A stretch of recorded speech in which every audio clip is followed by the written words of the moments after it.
안녕하세요, 여러분. 오늘은 정말 재미있는 이야기를 준비했습니다. 그 시절, 그러니까 지금 60대, 70대 분들이 젊으셨을 때의 남녀 간의 이야기 말이에요. 지금 젊은 사람들이 들으면 정말요? 그런 일이? 할 만한 그런 이야기들을 준비했습니다. 요즘 젊은이들은 카톡으로 대화하고 소개팅 앱으로 만나고 하지만 그 시절엔 정말 달랐거든요. 오늘은 그런 추억 속 이야기들을 함께 나눠보려고 합니다. 아마 보시면서 아 맞아, 그때 그랬지 하시며 미소 지으실 거예요. 먼저 연애 편지 이야기부터 해볼까요? 그 시절엔 좋아하는 사람에게 마음을 전하려면 편지를 써야 했어요. 그것도 직접 손으로. 편지지도 예쁜 걸로 골라서 펜도 좋은 걸로 준비해서 말이에요. 남자분들은 편지 쓰느라 얼마나 고생했는지 몰라요. 평소에 글씨 쓸 일이 별로 없으니까 손도 아프고 뭘 써야 할지도 모르겠고, 특히 남자분들이 연애 편지 쓸 때는 정말 진땀을 뺐어요. 존경하는 누구누구 양에게 이렇게 시작해서 안녕하십니까? 부터 시작하는 경우도 많았죠. 마치 회사 공문서 쓰는 것처럼요. 그래놓고 마지막엔 그럼 이만 줄이겠습니다 라고 끝내고. 지금 생각해보면 정말 웃기죠? 여자분들도 편지 받으면 얼마나 설렜는지 몰라요. 편지 봉투만 봐도 누가 보낸 건지 알 수 있었거든요. 글씨체로, 편지지 색깔로, 심지어 편지 봉투 모양으로도요. 그리고 편지 받으면 혼자서 몇 번이고 읽어보고 친구들한테 보여주고 베개 밑에 숨겨두기도 하고. 그런데 편지 전달하는 것도 일이었어요. 직접 주기는 부끄럽고, 그렇다고 우편으로 보내자니 집에서 받을까봐 걱정되고. 그래서 친구를 통해서 전달하는 경우가 많았죠. 야, 이거 좀 전해달라고 하면서 말이에요. 그러면 그 친구도 은근히 부담스러워 하면서도 또 재미있어 했어요. 미팅 문화도 참 달랐어요. 요즘은 앱으로 만나지만 그때는 친구의 친구를 소개받는 게 전부였죠. 우리 과 여학생 중에 괜찮은 애 있는데 소개해줄까? 이런 식으로요. 그러면 어떻게 생겼는데? 성격은 어때? 이런 질문들이 쏟아지고. 미팅 장소도 한정적이었어요. 대부분 다방이나 찻집 아니면 학교 근처 카페 정도. 그것도 비싸서 커피 한 잔 시켜놓고 몇 시간씩 앉아있기도 했죠. 지금처럼 다양한 데이트 코스가 있는 것도 아니고 돈도 별로 없으니까 주로 산책이나 공원에서 시간을 보냈어요. 그때 미팅에서 가장 중요한 건 첫인상이었어요. 남자들은 양복 입고 머리에 포마드 발라서 반들반들하게 넘기고, 여자들은 파마하고 화장품 바르고. 지금 보면 촌스럽겠지만 그때는 그게 최고로 멋진 거였어요. 재미있는 건 그 시절 미팅에서는 대화 주제도 정해져 있었다는 거예요. 어느 학교 다니세요? 전공이 뭐예요? 취미가 뭐예요? 이런 뻔한 질문들. 그래도 서로 떨리니까 그런 안전한 주제부터 시작했던 거죠. 그리고 그 시절엔 전화 연결해주는 사람도 있었어요. 전화 연결해드립니다 하면서 중간에서 전화를 연결해주는 서비스 말이에요.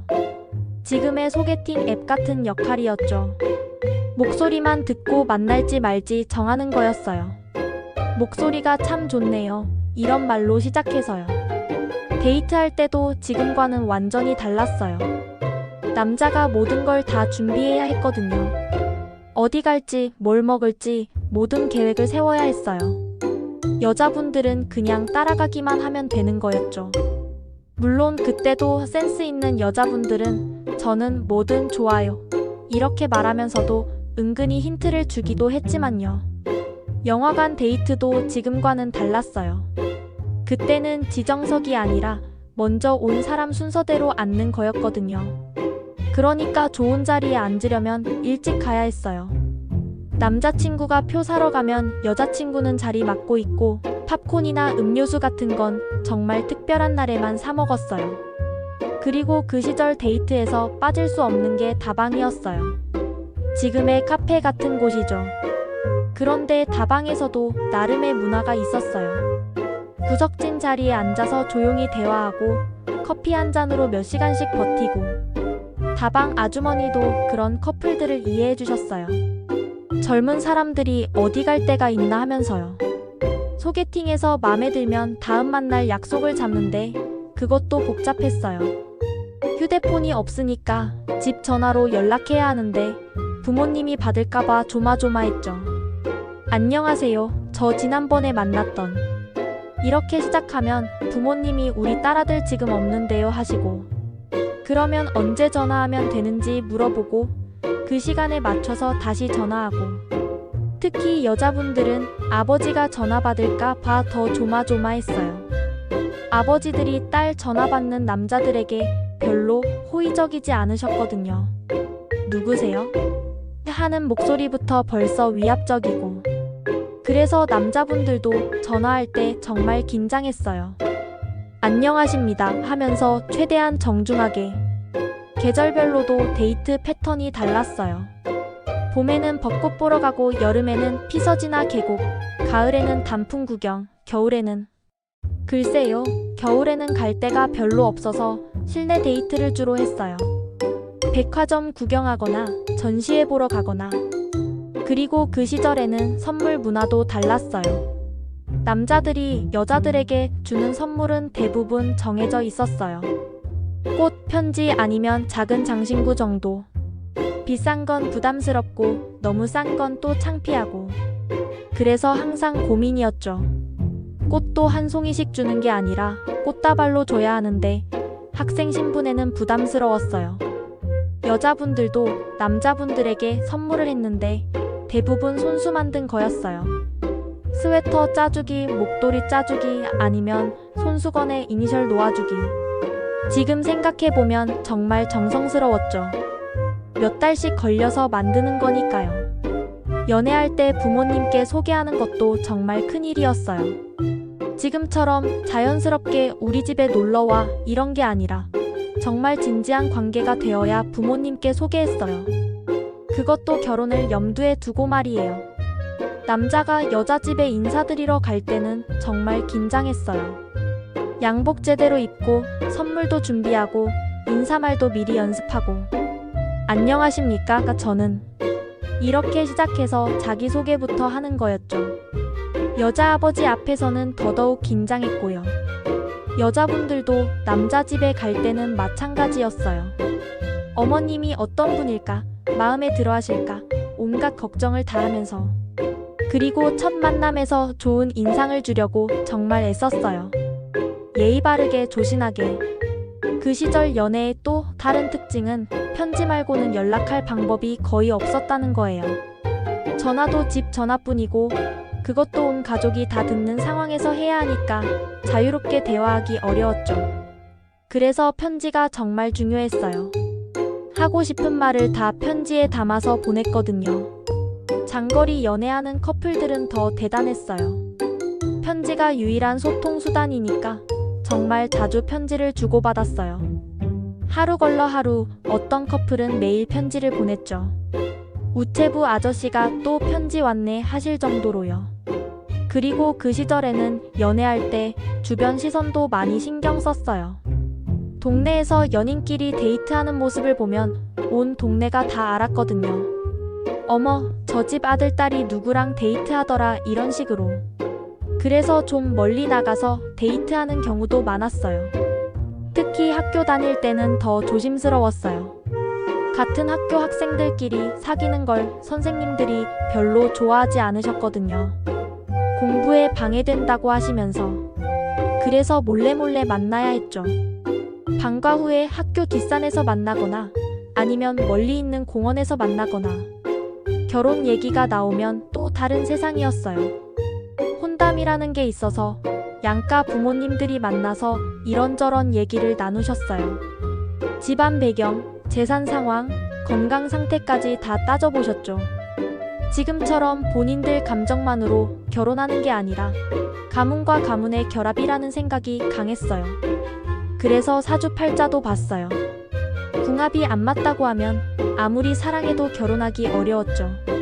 지금 젊은 사람들이 들으면 말도 안 돼 할 수도 있지만 그때는 그런 것들이 정말 중요했어요. 결혼 준비도 지금과는 완전히 달랐어요. 여자는 혼수를 준비해야 했고 남자는 집을 마련해야 했어요. 혼수감으로 이불, 그릇, 가전제품까지 다 준비했죠. 그것도 몇 달 전부터 미리미리. 결혼식 날 혼수품을 트럭에 실어서 가는 모습도 장관이었어요. 결혼식도 지금처럼 화려하지 않았어요. 대부분 동네 회관이나 집에서 했죠. 하객들도 동네 사람들, 친척들이 대부분이었고 신부는 한복 입고 신랑은 양복 입고 사진도 몇 장 안 찍었어요. 필름값이 비쌌거든요. 그렇게 결혼하고 나서도 부부 생활이 지금과는 달랐어요. 남편은 밖에서 일하고 아내는 집안일을 담당하는 게 당연했죠. 지금처럼 맞벌이하는 부부가 많지 않았어요. 아내가 일한다는 건 남편이 능력이 부족하다는 뜻으로 받아들여지기도 했고요. 부부 사이에도 격식이 있었어요. 남편을 여보 대신 아버지라고 부르고 아내를 어머니라고 부르는 경우가 많았죠. 아이가 생기고 나서부터는 더더욱 그랬고요. 지금처럼 서로 이름 부르는 부부는 거의 없었어요. 그런데 이상한 건 그렇게 격식을 차리면서도 정이 참 많았어요. 표현은 서툴렀지만 서로를 정말 아꼈죠.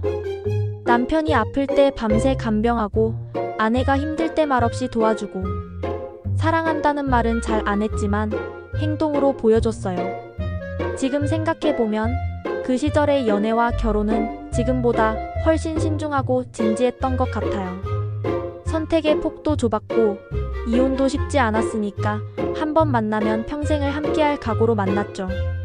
그래서 더 소중하게 여겼는지도 모르겠어요. 물론 지금이 더 자유롭고 평등하죠. 여성들도 자신의 뜻대로 살 수 있고 남성들도 집안일을 당연히 분담하고 연애도 더 자연스럽고 결혼도 서로 사랑해서 하는 거니까 더 행복할 수 있어요. 하지만 그 시절의 순수함과 진정성도 그리워요. 편지 한 통으로도 설레고 손 한 번 잡는 것만으로도 행복했던 모든 게 소중하고 특별했던 그런 시절 말이에요. 여러분도 그런 추억들이 있으시죠? 어떤 분은 지금도 그때 받았던 연애 편지를 간직하고 계실 거고 어떤 분은 첫 데이트 장소를 지나갈 때마다 그때 생각이 나실 거예요. 그런 추억들이 있어서 더 행복한 거 아닐까요? 힘들고 불편했지만 그래서 더 소중했던 그 시절의 사랑 이야기들. 지금의 젊은 세대들도 언젠가는 우리 때는 말이야 하면서 추억할 날이 올 거예요. 오늘 이야기 어떠셨나요? 혹시 비슷한 경험이나 더 재미있는 추억이 있으시면 댓글로 나눠주세요. 그런 이야기들을 듣는 것도 정말 즐거우니까요. 다음에 또 재미있는 이야기로 찾아뵐게요. 안녕히 계세요.